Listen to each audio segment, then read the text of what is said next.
Ние навистина се наоѓаме на една крстосница кога како никогаш досега не се воделе дискусии за потребата или пак немање на потреба од еден официјален бизнис план.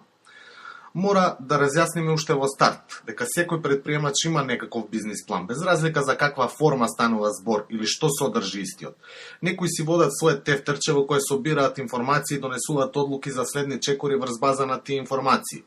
Други пак предприемачи имаат некаква визија во главата при што ја трансферираат во чекори кои што ги имплементираат.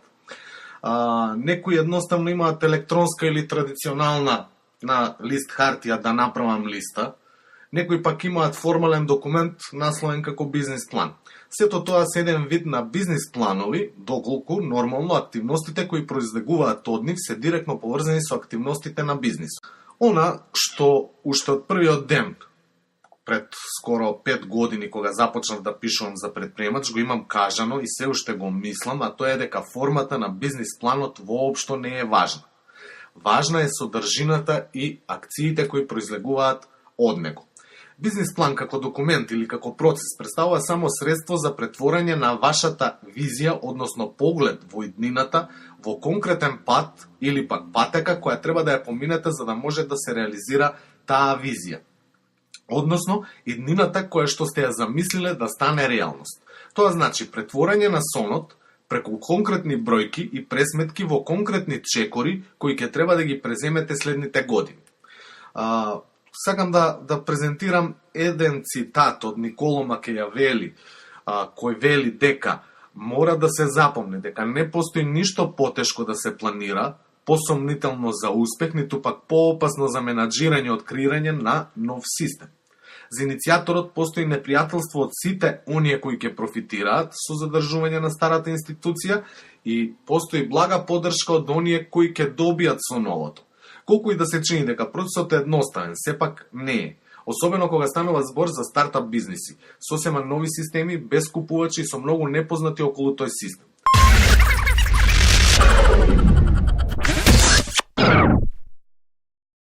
Првата препорака е дека мора самите да го креирате вашиот бизнис план и да бидете свесни дека никој нема да може да ве замени.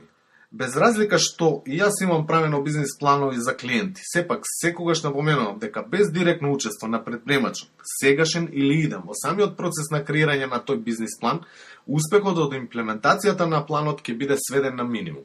Затоа и кога работам на бизнис план како консултант, при што вообичаено процесот на креирање на документот трае околу 1 месец, а во текот на тој месец имаме барем 5-6 состаноци на кои се презентира текот на работата, но и давам задачи кои што самиот предприемач ќе треба да ги спроведе, при што важно е да се обезбеди основа за експериментирање и тестирање на првичните идеи кои се опфатени во самиот бизнис план. Интересно е тука да презентирам уште еден цитат од Стив Бланк и Боб Дорф кои велат дека новите предприемачи се заведени од податоците за големина на пазар, од фирмите кои се занимаваат со истражување на пазари. Сепак, тие треба да бидат свесни дека фирмите за истражување на пазар се одлични во предвидување на минатото. Ние сакаме информации за иднината. Затоа секој предприемач ќе треба да си ги заврати ракавите и да си ја спроведе анализата и истражувањето самиот тој. Колку купувачи ќе има, во колкав износ ќе купуваат, што ќе сакаат, како да им се пристапи и уште многу други прашања се одговараат единствено кога ќе излезете надвор и ќе разговарате со 5 или 10 потенцијални купувачи. Затоа, вие како предприемач сте неопходен во процесот на креирање на пазар, односно бизнис планот.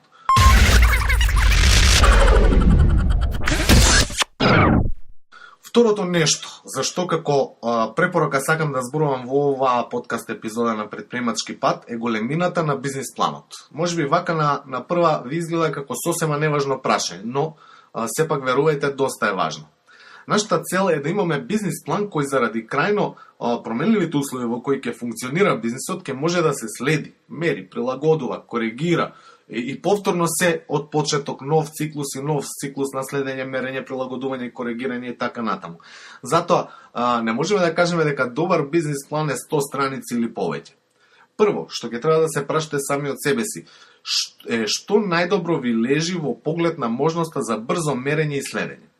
Според некој мој искуство, најдобар бизнис план за поддршка на секојдневните операции на бизнисот е да не биде поголем од 10 страни. Во еден таков бизнис план ќе бидат содржани чекори кои треба да се спроведат со рокови и одговорности и очекувани резултати, но и со простор каде ќе можете да ги внесете остварените резултати. На таков начин, при внесување на остварените резултати, веднаш можете да направите споредба со очекуваните на кои се базира вашиот бизнис план. И веднаш ќе дојдете до можни идни акции кои ќе треба да се вклучат во тој бизнис план.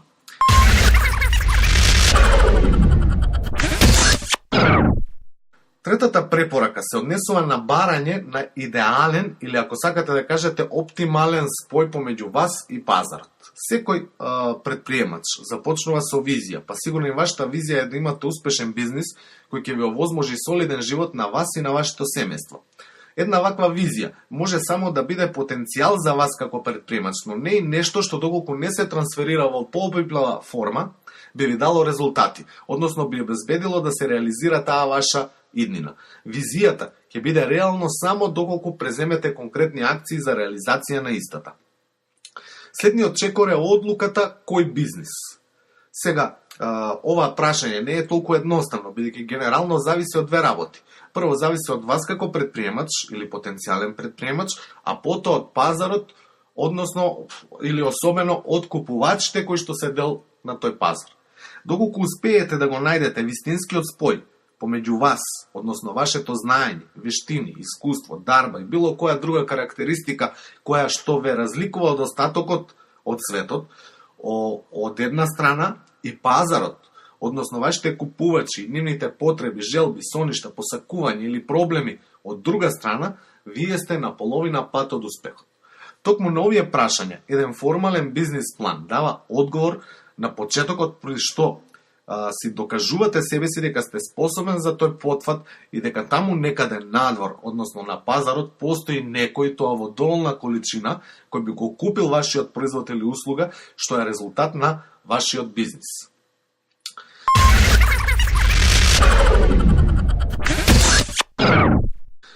Четвртата препорака е повторно за содржината на вашиот бизнис план. И тоа доказ дека имате одржлив бизнис модел. Сега веројатно се прашувате што представува одржлив бизнис модел. Одржлив бизнис модел представува бизнис модел кој обезбедува профитабилно работење на бизнисот, но и бизнис модел кој е повторлив, што значи дека и повторно ќе обезбедува профитабилно работење.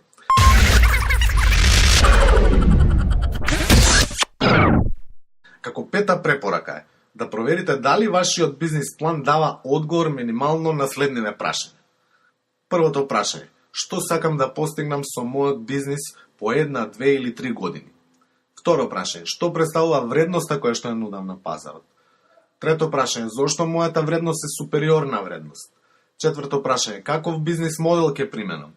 Пето прашање: кој се треба да биде дел од мојот тим за да го реализирам бизнис моделот? Шесто прашање: кога треба да започнам? Потоа како ќе започнам? Како ќе ги следам и мерам резултатите? Колку пари ќе ми требаат? Колку ќе заработам од една трансакција? Дали е тоа доволно како заработка? Колку време ќе ми треба и колку продажби ќе треба да реализирам за да работам профитабилно? Кои чекори треба да ги преземам за да се реализира планот? Кој ќе биде одговорен за имплементација на тие чекори? Како ќе ги следам и мерам перформансите од имплементацијата? Како континуирано ќе го подобрувам бизнис планот? Сите овие прашања, вашиот бизнис план како минимум ќе треба да ги одговори.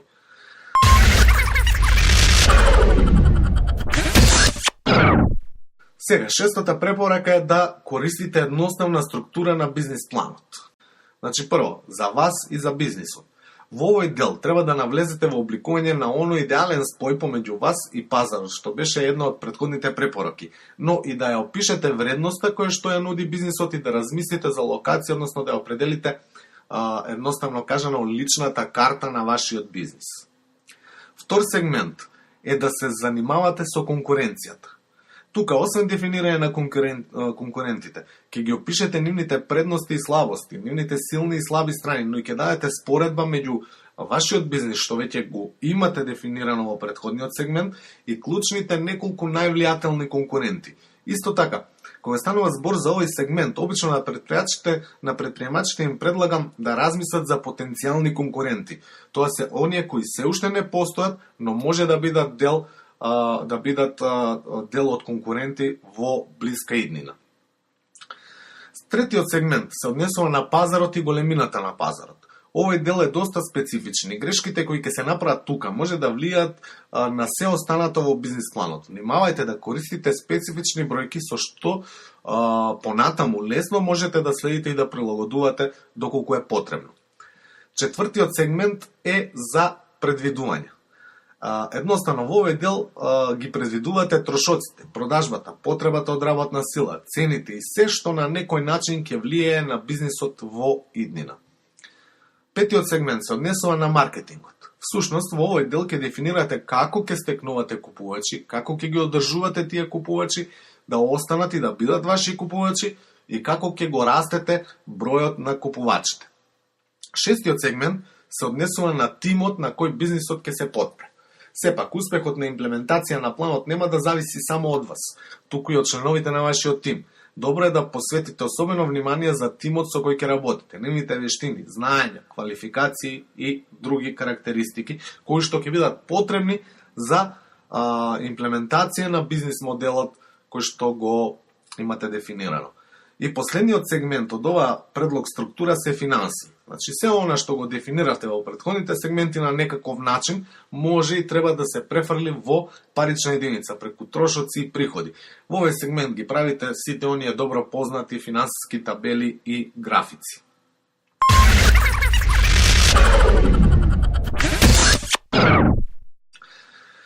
Седмата препорака се однесува на справување со неизвестноста или барем да се обидеме да се справиме со истата, бидејќи таа секогаш ќе постои.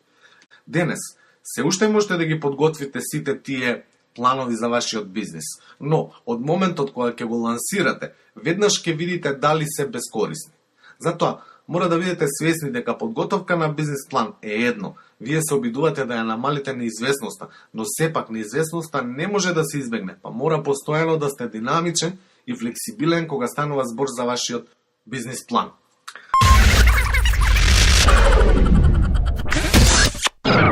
Осмата препорака се однесува на справување со грешките во бизнис планот. Сите грешиме, тоа е факт, но сите ние не ги третираме грешките на ист начин. Некој од грешките учи, некој паѓа во депресија, некој не ги признава, некој едноставно ги игнорира. Сите тие постапки доведуваат до различни последици во однос на вашиот бизнис, нормално доколку грешките се однесуваат за бизнисот. А тука зборувам за бизнис грешки кои ги правите вие како еден предприемач. Вообичаено, кога се проучува предприемништвото, се тргнува од идеална ситуација. Иако имам некаде околу 500 книги од ова проблематика во кои може да се пронајдат различни примери и искуства, односно case studies, сепак нема ни 0,01% во тие книги опис на неуспеси или грешки. А што се случува кога дел од вашиот бизнис план е погрешен?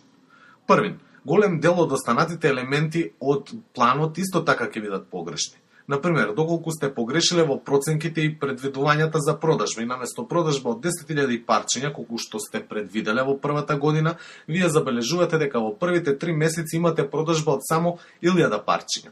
Што доколку трендот продолжи, ќе реализирате само 4000 продадени парчиња за една година.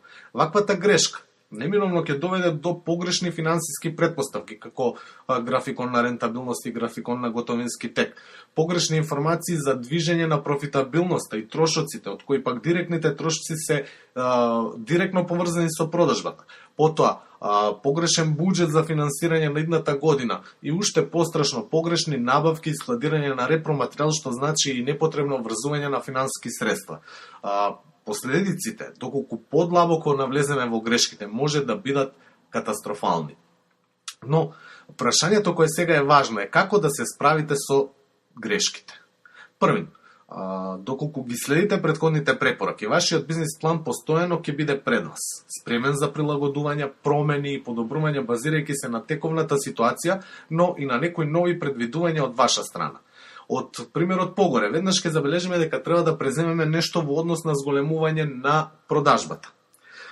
Добро е што по неколку месеци забележуваме дека нешто не е онака како што треба, а имаме уште 9 месеци да ги поправиме работите.